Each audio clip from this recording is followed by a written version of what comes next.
Okay, hi everyone. This is on the social contract, the three theorists we went over, and a brief note about the social contract paper. I've separated this from the founding and such that we went over in week 2, for those that just need to focus on the social contract to help with their paper. One first note. For this paper, I want you to use the footnotes as the Chicago style format that we're using. The footnotes are used for in-text citations. You don't need to follow the format and the way things are cited though. I just want you to practice putting the footnotes in the right spot for in-text citations. So when you have a source that you need to cite, put in a footnote. And in the footnote, just say YouTube video, URL of a website if you use one of the websites I'm going to put in here, class lecture, PowerPoint, book. I just want something that allows me to be able to see if you're putting the footnotes in the right place for a source that you've cited, and that you got that sort of process down. Okay. Okay, so social contract. We looked at 3 theorists. We looked at Thomas Hobbes, John Locke, and John Rawls. We will start as normal with Thomas Hobbes. So Thomas Hobbes, real brief overview of all this. Thomas Hobbes is the father of the social contract theory, the dude who came up with it. He began his social contract theory, or set the sort of underpinnings for it, as this idea that we all originally lived in the state of nature. A state of nature is a state of perfect freedom. However, with perfect freedom comes the ability to mess other people up. He says that when we live in the state of nature, life is solitary, poor, nasty, brutish, and short. The state of nature, there is no government, no social order, no rules. It's just do whatever it is you want to do, whatever it is you can get away with, things like that. It was kind of a sad view of human nature that, in some ways, that without the threat of punishment from a government, we would run around and kill each other and steal each other's things and be bad people. Anyway, nobody wants to live in the state of nature because it's terrible, so Thomas Hobbes says that we all will voluntarily give up our perfect freedom, our rights, to be ruled by a sovereign, a king, something like that. Because that's better for everybody in the long run. Thomas Hobbes had this idea of an absolute ruler, that the ruler could not be overthrown, that we gave up all our rights to that ruler in exchange for this security and rule of law. Anything else? Thomas Hobbes, with the social contract, gave us a secular justification for government, which is really important, because no longer do we have to rely upon a divine right of kings, the idea that God said that somebody gets to rule because God said so. Now we have this idea that we kind of decide the ruler, and once we have that idea, we can take it further in other directions. Okay?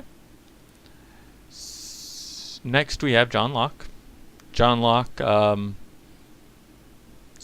Hobbes, real quick, time frame, late 1500s to late 1600s. He lived a long life. John Locke, that was Thomas Hobbes, 1500s to 1600s. John Locke, early 1600s to early 1700s. He took Thomas Hobbes' social contract theory, goes, I like this, mostly. But he adds a little addendum on there, a Locke corollary, if you will. Those of you know the Roosevelt corollary, American government thing. Okay. John Locke says that when we leave the state of nature, there are some rights that are inalienable to us that we can never give up. That when we enter into a social contract, that the ruler cannot take away from us. And if the ruler does decide to take those rights away from us, we have the right to rebel against that ruler. Thomas Hobbes would have been quite annoyed by John Locke on this regard, because Thomas Hobbes feels like you cannot rebel against your ruler. The ruler is absolute. John Locke says, some people have people and have inherent worth, and they have inherent rights, and you can't mess with those, even if people make you a king. One important part of John Locke's theory is this idea of private property and labor. The idea is that labor makes something your private property, and that's especially important because the ruler can't, to some degree at least, take away your private property. It's part of your sort of inalienable rights. Now, John Locke, in making labor so important to private property, John Locke also sort of says, or has this concept that nobody can have more property than they can work, because if they're not working it, then they aren't putting their labor into it, and it can't be theirs. That's how we get the squatters' rights that I went over. That if somebody's working it, then it's theirs. So John Locke's fairly similar to Rawls similar to Hobbes with regards to the state of nature, and we leave the state of nature. He has a slightly different view of human nature than Hobbes does. But the important part, and the important part for the founders, is there are some rights that people cannot bargain away, and if the ruler violates those rights, the people get to overthrow the ruler. John Rawls. Okay, so John Rawls is early 1900s to early 2000s. Notice well after the founding of the nation. He writes a book called A Theory of Justice. Excuse me. In which he has this idea of justice as fairness. Here's the book. It's very awesome if you get a chance to read it. It's not exactly short, and it's not exactly a light reading. You could take it to the beach, I presume, but it wouldn't. You'd want to have notes, a pen with you to take notes, to figure out what he's saying. Where did that section go? I'm going to give you a couple of sources here to help out with John Rawls. Okay. So John Rawls has this idea of the original position, disembodied essence, soul, person. In the original position, you have concepts of like what you want, what society is sort of built like, that there are things that can be problematic, racism, sexism, inequality of wealth. However, you also have these desires, these rational self-interests that you want to have fulfilled. You also, in the original position, there exists a veil of ignorance which prevents you from knowing where you're going to end up in society. John Rawls says that people will follow their own self-interests in creating a social contract, in that they will want to make sure that whatever social contract they come up with, when they're plugged into the society, they will be able to fulfill their rational self-interests. They'll have equal opportunity to do what they want to do. An example of this, how it gets translated maybe, is I'm a man, and then there are also women in the world. If I'm in the original position with the veil of ignorance, I don't know if I'm going to be a man or a woman. Women are burdened slash blessed with the honor slash burden, maybe, of carrying children for 9 months and then having to, in general, look after them for at least a brief period after they're born. I am in the original position with the veil of ignorance. I know that I could be a man or a woman, and I know that if I'm a woman, I'll have to be the one that carries the children, and that can have huge impacts on my life, socially, in terms of maybe morals for society, or how people may try and enforce certain morals on others, economically and career-wise. So having a child can at times eat into a person's job, make it harder for them to, while at the later stage of pregnancy, maybe perform the job, and it's a lot of work, right?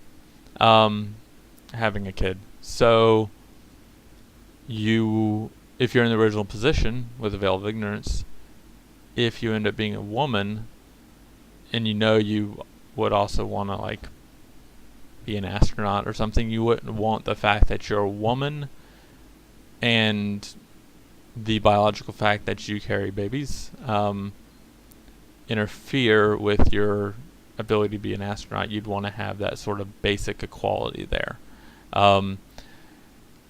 Same with great thing, it's kind of topical, I guess, was the Affordable Care Act. One thing it did was it made health insurers no longer able to charge men and women differently based upon their sex. So health insurance was, before the ACA, in general, more expensive for women than for men as a general policy. All right?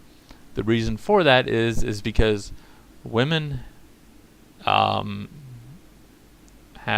pregnancy and have babies, and their insides require a little more maintenance. They have more reproductive health specific issues than men do, and those things tend to be more expensive. As such, health insurance companies looked at what women sort of needed in their health insurance as extra, and so they justify that by charging them more. And that, creates an inequality in society based upon a person's sex, which a person did not necessarily have any choice in. They just were born one or the other. So John Rawls says that your own rational self-interest, if you're in the original position of the veil of ignorance, will say, if I'm born a woman, I don't want to have all these inequalities forced upon me, such as having to pay more just to exist as everyone else is in society. Before the Affordable Care Act, that was one way that being a woman was just inherently a disadvantage in society. It costs more money to live as a woman than it did as a man, and that can lead to more poverty and things like that. Now men and women are treated equally with regards to how much they pay for insurance, and so one isn't disadvantaged of the other based upon the accident of their birth or lottery of their birth. One example, and that's also a good example of how some general principles can lead to specific positions, how we conceptualize people's what people will be looking out for in the social contract. There, for example, John Rawls says rational self-interest. Specific policy position goes ACA, and not all of the ACA, just that like women and men are paid or charged the same for health insurance, for equal health insurance. So I'm going to read a slight bit here about the original position in John Rawls' book to help offer another explanation of this. Okay. In justice as fairness, the original position of equality corresponds to the state of nature in the traditional theory of the social contract. Original position, I've called it floaty soul land. Your sort of rational agency without knowing who you are, under the veil of ignorance. Also similar to the state of nature in the traditional social contract theory. So, this original position is not, of course, thought of as an actual historical state of affairs, much less a primitive condition of culture. It is understood as a purely hypothetical situation characterized so as to lead to a certain conception of justice. As the essential features of this situation, among the essential features of this situation, is that no one knows his place in society, his class position or social status, nor does anyone know his fortune or his fortune in the distribution of natural assets and abilities, his intelligence, strength, and the like. I shall even assume that the parties do not know their conceptions of the good or their special psychological propensities. The principles of justice are chosen behind a veil of ignorance. This ensures that no one is advantaged or disadvantaged in the choice of principles by the outcome of natural chance or the contingency of social circumstances. Since all are similarly situated and no one is able to design principles to favor his particular condition, the principles of justice are the result of a fair agreement or bargain. So, the idea is, I think the last sentence is worth repeating. Since all are similarly situated and no one is able to design principles to favor his particular condition, the principles of justice are the result of a fair agreement or bargain. If we think of the social contract within the current present society, how things should be organized, people in their own rational self-interest will design the social contract in a way that favors their particular position in society. So if we were all to get together right now, we all know what our situation is in society, and we try and develop a social contract around that. But if we're all in the original position with the veil of ignorance, we all can be seen as being equal. We don't know what our particular position will be, and we'd want to then create a fair social contract where once we get into society, the policies of that society are such that nobody is disadvantaged and everybody has the equal opportunity to be all they can be. Okay? That's reviewing those three philosophers. Hopefully that helps with their paper. In the description box below on the YouTube page, I'm going to put in 2 links that may help. One's from the Stanford Encyclopedia of Philosophy about the original position. If you want to read the whole thing, you can, but I think the first little paragraph there that sort of summarizes the original position is most helpful or is the clearest, and the rest of it is maybe a little more like that. The next is from the Internet Encyclopedia of Philosophy, a peer-reviewed academic source. I did obviously read this to vet it to make sure it was giving you right information. That's a good summary, and it's good. So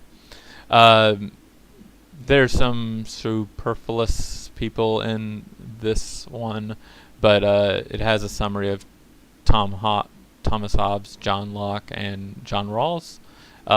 So look for those specific sections on that webpage, and you can read those as another resource to use to know what you're trying to write about. Okay, so that's the social contract. Enjoy that.